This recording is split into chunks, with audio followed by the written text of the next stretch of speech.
Centre this now, International Fraud Awareness Week encourages individuals to proactively take steps to minimize the impact of fraud by promoting anti-fraud awareness and education. Electronic fraud through digital wallets and credit and debit cards is on the rise in South Africa as the festive season approaches. It's important to protect oneself from online scams. Let's get some more insight now as we speak to Mike Bolhuis, a specialist investigator into violent and economic as well as cybercrime. Mike, good to have you, and thank you very much for your time. Two broad questions, but maybe we can narrow them down a little bit. Firstly, what is fraud awareness and what is fraud prevention, and why both matter?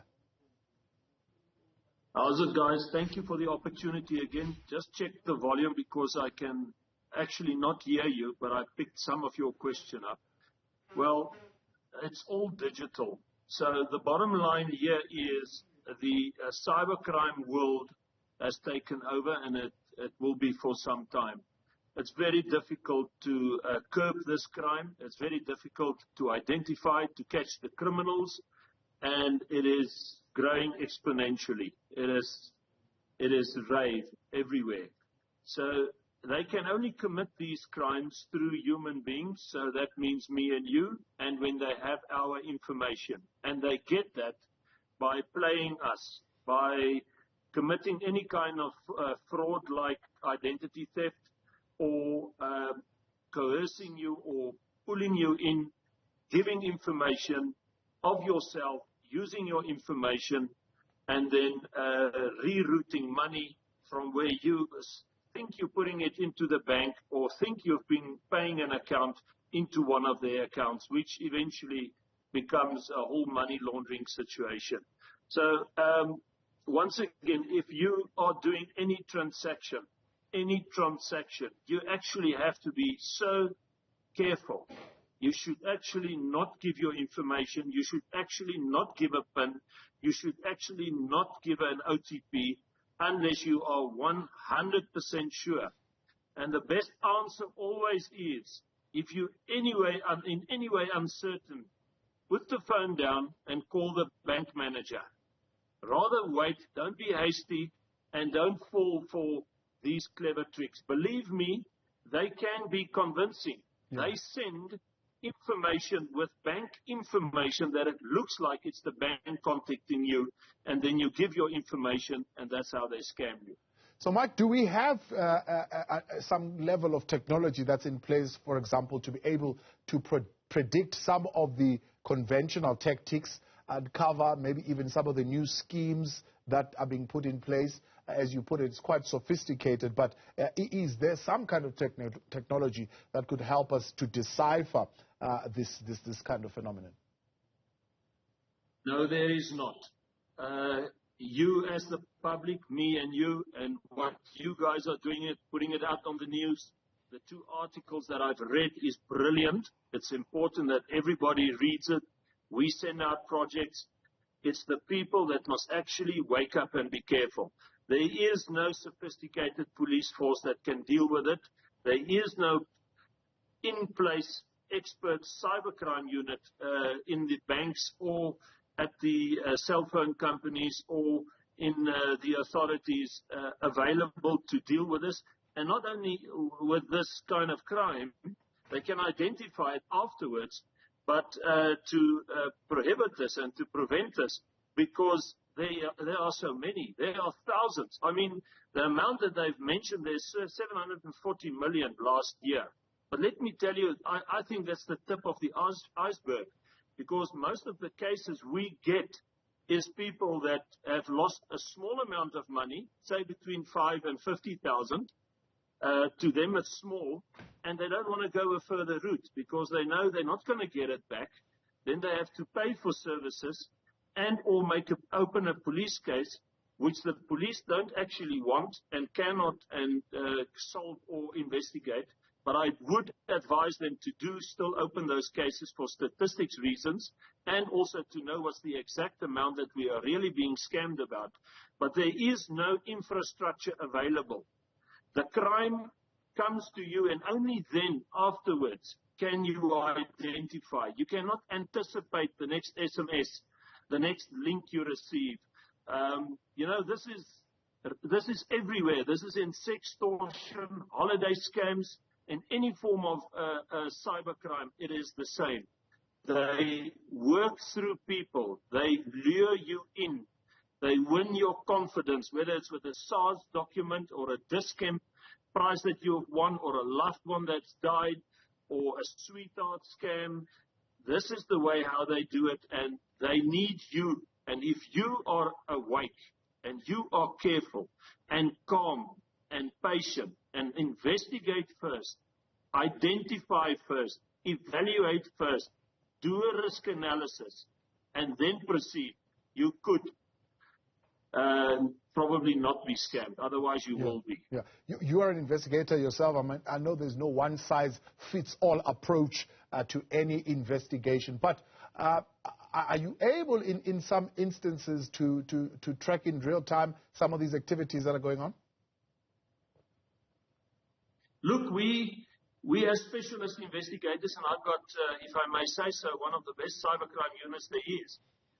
We get all the cases after the fact. Sometimes we'll get cases where people will ask us, should we get involved? And then we get that information, then we prevent the crime, because we do it very quickly. We identify it very quickly. We're so used to it, and we say to the people, walk away, don't get involved. And we leave it at that. Because to try and track these people and catch them, let me tell you, that is a big job, and it's expensive. So, in a way, I have a bit of a problem with the banks and the cell phone companies, because they are not making 100% sure of the bank accounts. You know, every time we find that a bank account hasn't been properly verified, it's a big problem. And I have good relationship with banks, but I've been fighting this for years, and I've been saying it for years. The banks should not have bank accounts that is properly verified, especially if they see, and don't tell me they don't see it, if huge amounts, many amounts, because remember, this is phishing. This is not one cybercrime criminal. These are thousands, having thousands, millions of people around the world on hooks. And if this money comes into the banks, don't tell me the banks can't see. There's something going on in this account constantly, and constantly going out to another bank, and another bank, and another bank, and then outside of the country, out of our country. The same with the cell phone companies. The cell phone companies very easily just dish out numbers, but they don't have proper track and tracing on the numbers. And when you do confront them, they quickly to say, no, you must open a case and get a 205, you must do this, that, and the other. In the meantime, in 6 months' time, because our police infrastructure cannot cope with that or do it, and they don't have the infrastructure to investigate, where's these criminals? In 6 months' time, they're millionaires. So the banks and the cell phone companies, this is a message to you.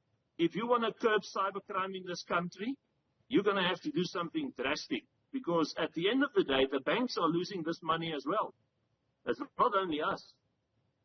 And you mentioned something interesting, that how it's difficult once it's in the system, once they've taken the money, and it's costly in itself. I mean, at what point does it become an exercise in futility to try and pursue these syndicates and these rings?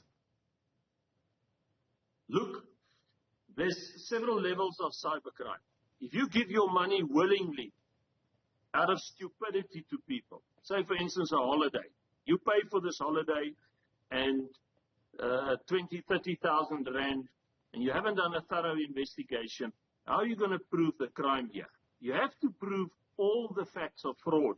And some of the facts would be misrepresentation, luring you in, and then moving you to pay this money while under false pretenses, and the idea to defraud you and to take that money from you deliberately. So it's very difficult. You have to catch the person first. And then you have to have the people that's involved in this and others to give statements. And as we all know in South Africa today, people don't go to the police anymore because they don't feel protected and being served. It's like the attitude is, I don't want to help you, or I cannot help you, or we don't have the infrastructure. And it's unfortunately so. And this is part of the big police corruption situation that we have in our country. which is probably up to 80%, because there is no real protect and serve, and especially in this field, because there is no infrastructure that can really deal with these complicated cases quickly. Because a cybercrime case has to be done and executed immediately. After you have the numbers, the cell phone companies and the banks must immediately freeze the accounts, and the cell phone companies must immediately assist authorities and people like us to track and trace those people, identify them, and a task team should be immediately ready to grab them at their premises where they are with all the equipment.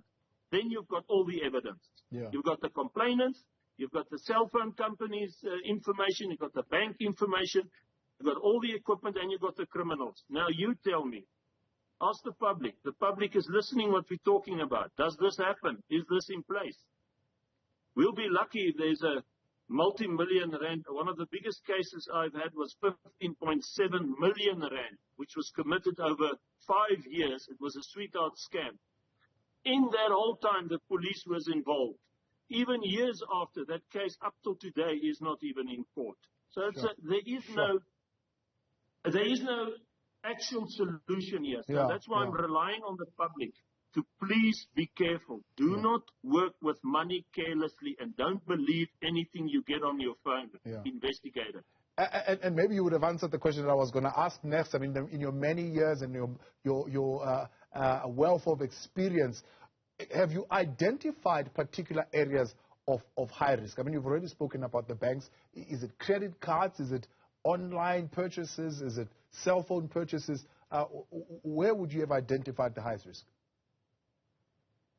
It's always a cell phone, a tablet, a laptop, or a computer. Mostly cell phones.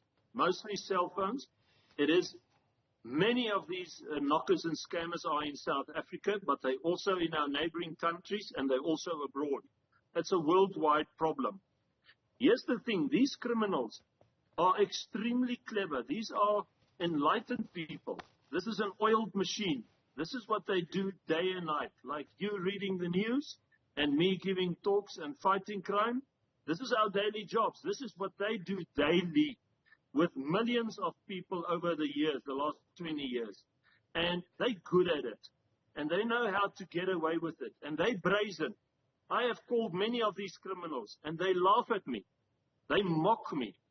And we record these calls, and it's, we are known, we're respected and feared, but they don't fear us at all, because they know we can't catch them, because they've got routers. You think they're here, but they're actually going through routers and other devices and systems. So the whole social media platform is what they use. And if you have a lot of information on your phone, they can hack it. If they got the slightest information of you, they can get more. So people must be extremely careful of the whole social media platform, because they don't only concentrate on trying to get you to just give one piece or some information. If they can get into your Facebook or in your Twitter account or in any other communication, digital or electronically, they have everything of you. And they sometimes hold hands with other criminals that can come to your house, rob you, await you outside and hijack your vehicle or your business or kidnap you. Remember, cybercrime is very soon going to turn into violence as well, because at some stage the cyber criminals are going to know there's more to get than just the money in your bank. There's maybe gold or jewelry or vehicles or other things that they can get from you. Mike Bolhuis, appreciate your time. Thanks so much for your intervention tonight. Specialist investigator there into violent economic and cyber crime, as the Fraud Awareness Week is, of course, in full effect. Right.